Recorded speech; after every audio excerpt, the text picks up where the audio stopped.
You ask Tiger to solve. This deals with linear equations with one unknown.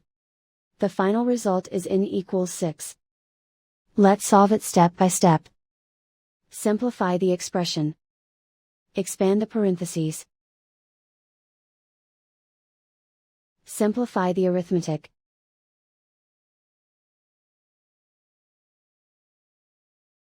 Expand the parentheses.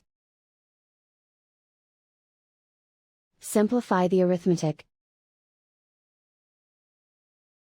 Group all in terms on the left side of the equation.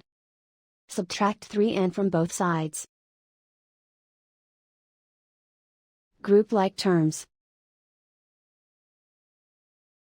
Simplify the arithmetic. Group like terms. Simplify the arithmetic. Group all constants on the right side of the equation. Add 27 to both sides. Simplify the arithmetic.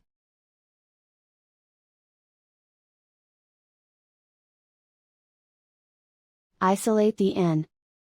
Divide both sides by 8. Simplify the fraction. Find the greatest common factor of the numerator and denominator. Factor out and cancel the greatest common factor. And so the final result is n equals 6.